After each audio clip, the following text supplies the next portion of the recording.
Hello, hello. My name is Kim Addis. I am the president and founder of Frame of Mind Coaching, and you have just joined the Frame of Mind Coaching podcast. And today is Fridays with Ferne, where my daughter Ferne comes onto the podcast and gives us a case to work on. Ferne, welcome. Hello. Thank you so much. Thank you for having me. Thank you for being here. What do you have in store for us today? So today we have a case about two brothers named Ben and Z. And essentially they work really well together and they decide to start a business together. This business is selling lunch booths to big companies so that their employees can eat. And so the company does really, really well. It thrives. It's great. And they end up hiring their sister. So, what is a lunch booth? It's essentially they sell like a cafeteria type of thing to big companies so that big companies can give food to their employees. So for example, like like Microsoft, for example, or a big company like that. So they go into the company and set up a cafeteria. Exactly. Yeah. So their employees, work longer, they stay inside, they do what they need to do, but their employees are happier because they have food accessible to them. Got it. So they set up this lunch booth, the company's thriving, they hired their sister, and the company does super well. And then COVID hits and their company takes a bit of a hit as well. And they're stressing out a bit. And Z comes up with this idea to essentially make a catering service. So instead of having these big cafeterias in a big company, they do this catering service. So the company pays for it and they deliver food to the employees during the day. And Ben, so the brother, says, no, this is a terrible idea. I don't agree. And the sister tends to agree with everything Ben says.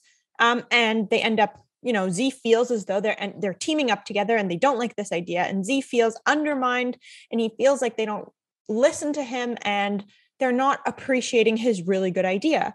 And so Z starts talking to other people in the company about this idea, and his siblings get upset because they told him it was a bad idea. And, they start bickering and butting heads. And Z feels really upset because he feels like not lonely, but a bit disconnected from the rest of his family, from the team. And it starts to kind of bleed into their family life, obviously. And as the spouses and the kids get involved, they only hear one side of the story and everyone gets upset. And it's just this big mess. And now Zeke starts to feel like he's kind of being pushed out of the company. And he feels trapped because he's not ready to leave. I mean, it was his company, his idea with Ben, of course. And now he feels like he's being pushed out and he doesn't know what to do because, he's not ready to leave, but he's really upset and frustrated and feels like it's really impacting the rest of his life. Okay, good one. And not uncommon. I see a lot of clients who are in family businesses who have conflict, tension in their relationships. And one of them often feels like, they don't belong. They feel like they're getting pushed out. This is not an uncommon situation. Okay, so the first question that I would ask Z is, what are your priorities? And more importantly, what are your highest values? Is it super important to keep this family united? Is that the priority, or is the priority to figure out how to survive during COVID and make sure that you're making a whole bunch of money so that your family is, in a good financial position? What is your priority? And I would also ask questions like, let's say COVID lasted a while, which, as we know, it did. Could the company survive? And I would really dig in to try to find out what his number one most important priority is, both in the short term and the long term. And so I think that his course of action or his strategy will differ depending on his number one priority. So if his number one priority is the family, maybe what he does is he says, okay, well, if you don't like this idea, let's come together and brainstorm and come up with another idea. I'm happy to abandon this idea, but if we continue on this path, here's the projection. Here's what it's going to look like. We need another alternative. We need to, a lot of the term that people use in business, I use it differently. We need to pivot. We need to think differently. We need to think about our goal and we need to think about how to achieve that goal. And so he can approach it without attachment to his particular idea, but he could come to the family and say, look, we have a problem we need to solve. It's really important that we stay together as a family if that's his value and if that's important to him. But we need to come up with an alternative solution, because continuing this course of action, which is doing nothing, is going to lead us all to a very bad place. So if you don't like this idea, okay, let's come up with an alternative idea. There are multiple ideas that are possible and available. And the idea is that that Z has the ability to get his siblings in a room to talk it through, work it out, solve the problem. And if at that point the problem is unsolvable, now Z comes to a point where he has to make a decision about whether to stay or whether to go, whether to buy them out or whether to be asked to be bought out, whether to step aside temporarily and go start something else on his own. He has to figure all that out. But I don't think he can figure it out before giving it a fair shot. What happens in relationships is, and where conflict truly happens, is when one person has an idea that they're not willing to let go of, that they're not willing to abandon, right? So they have the need to be absolutely right. Now, is he right? We don't know if he's right. You know, he wants to cater to offices. Well, nobody's in an office. So is his, yeah. Well, I think the idea was to cater to people's homes because nobody's in the office. Got it. So the question is, maybe there's an adaptation of this idea. Maybe there's a miscommunication. Maybe they don't understand his idea. But the thing is that he needs to come to the table without an attachment to the idea, without needing to be right, and with the desire to come up with a mutually acceptable solution. And so what happens is people take stances, yes or no, and because of those stances, they're unable to come together and look for alternatives and look at the resources around them and find solutions that work for everybody. So essentially what you're saying is that he's being stubborn. Well, they both are. I'm saying that when two parties are being stubborn, or when two people are attached to their point of view or to their vision or to their opinion, it's very hard for us to come and find alternative solutions. And right now it sounds like both of them are very attached to their opinions. Definitely. And so in order for anything to shift, Z has to be willing to give up his opinion and say, okay, fine. You don't like this idea. Let's come up with another idea, but let's come together and try to find an idea. If that's impossible, if that still doesn't work, then he has to consider his options, which could be, I do need to leave the company. I need to buy them out. I need to be purchased, whatever it is.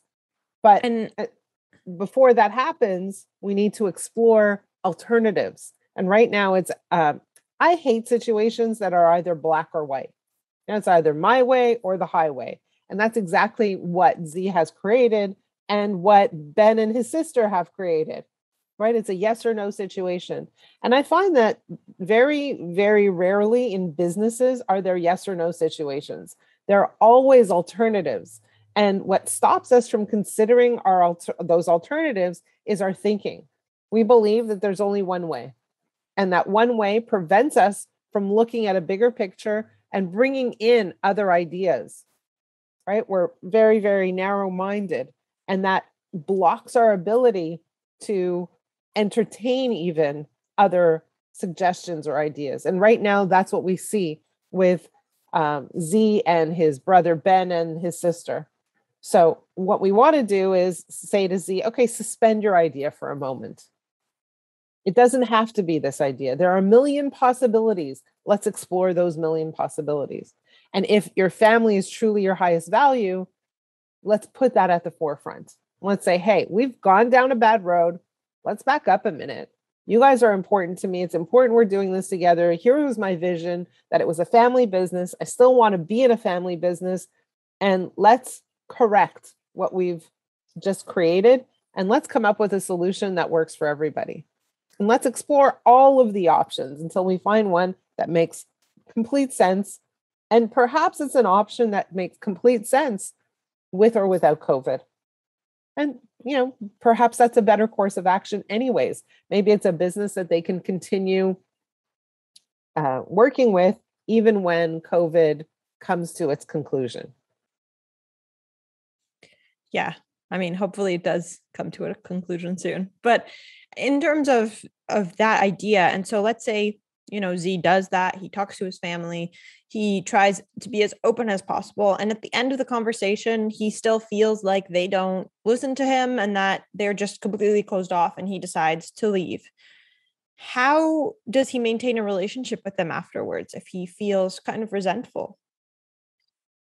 Yeah, again, not long ago, I had a podcast with a gentleman who had exactly that situation, exactly that. And the answer was, do you love your siblings? And he said, yes, absolutely, I do. And so I said, so be persistent in building a relationship with them. And all my opinion is sometimes things in the moment appear to be bad, horrible, terrible, awful situations, traumatic even. But all things that happen lead to is part of a path, is part of a journey, and takes you to the next destination. And so the problem is we can't always see what that next destination is. We can't always see that that destination could be more exciting, better, more interesting, more opportunities for growth. We can't see it from the vantage point of suffering, the vantage point of struggle. And so right now he's struggling. And so he still holds resentment, but resentment doesn't serve him. It doesn't do anything good for him. It doesn't help him get to that next destination any more quickly, right? It actually slows him down. And so if I were working with Z, I would really, really help him pinpoint what he wants. And what he probably wants is a great relationship with his siblings and a thriving business. And so I would help him work towards that. Because what resentment does is it blocks his relationship with his siblings, which he doesn't want. And it also gets in the way and it prevents him from really moving forward quickly towards the new destination, right? He gets slow, right? It slows him down in the process. We don't want him to get slowed down. And so we want to help him be okay with the decisions he's made and be okay with the decisions that his siblings have made. And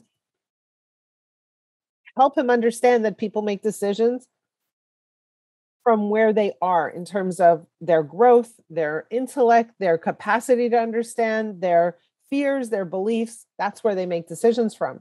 And so be okay with it and move forward. And so part of the problem is that when two people have conflict, let's say I were to have conflict with you, and that will never happen, right? But let's say we had conflict and you were upset. I have to decide, and I always do decide, you're my daughter, I love you. It doesn't matter what we fight about. I'm still going to show up the next day. I'm still going to text you. I'm still going to email you. I'm still going to call you. I'm still going to say, hi, I love you. Right? Thanks, I'm still going to, right? So your behavior doesn't interfere with my ability to be clear about my feelings for you and my love for you. And so my behavior is consistently present. And I encourage Z to have consistently present behavior and presence in the lives of his siblings as well, even though there's this conflict and tension. And if they hold this resentment and they, aren't as friendly with him as they used to be, then he still should be persistent despite their bad attitude. It depends what he wants, right? So are they being are they harming him? If they're harming him, he needs to walk away. But if they're just being, a little grumpy, if they're being a little mean, if they're being a little, how do I explain it? If they're not ready to turn the corner, that's okay. He can wait it out. Right? So it depends on what's actually going on. Some relationships need to come to an end. But when someone's just in a bad place, we can ride it out with them. Because at the end of the day, that's what family does. We ride the waves of the good, the bad, the hard times, the good times. That's what we do. Yeah, definitely. And so you mentioned at the beginning that if, depending on his priority, I'd recommend different course of action. And so originally you said, if his priority was his family, then this is what I would recommend. And so what would you recommend if his priority was making money? Well, if he was in a situation where he absolutely had to, make money and figure out a way to keep his family alive and eating, then I would suggest to him to take a break from the business and do something else, start a new business, get a job, something else, but remove himself temporarily from what he's doing, since that's not really working, and find a temporary other course of action if that was his priority. Right? So we have to look at those priorities. So it seems like neither of these suggestions would be to hold on to that idea. I mean, he could take that idea and go run with it himself, possibly. But I want him to make all decisions from a place of clarity, not from a place of frustration. I want him to make all decisions from a place of peacefulness, being okay with the way other people see the world. I don't want him to make decisions that say, fine, I'll show them, right? That's not what we're after. We're after a person who kind of sees the world as it's laid out, is okay with other people's point of views, and can decide differently for himself, but doesn't have to hold a grudge, doesn't have to be resentful, but does what's good for him without needing to hurt anybody else in the process. Makes sense to me. Yeah. So if you were to give Z one last piece of advice, what would it be? It would be to really say, what's the number one priority here? What's your greatest value? What is it that you want to preserve? And then let's move from there. But also the second piece is let go of your attachment to this one idea. There are a million ideas. Let's go look for those. Makes sense. Well, thank you. Thank you. That was a tough one. Sometimes when people have conflict, we're not always clear about which direction to push them in. And the truth is, from my standpoint, again, not attached to any direction.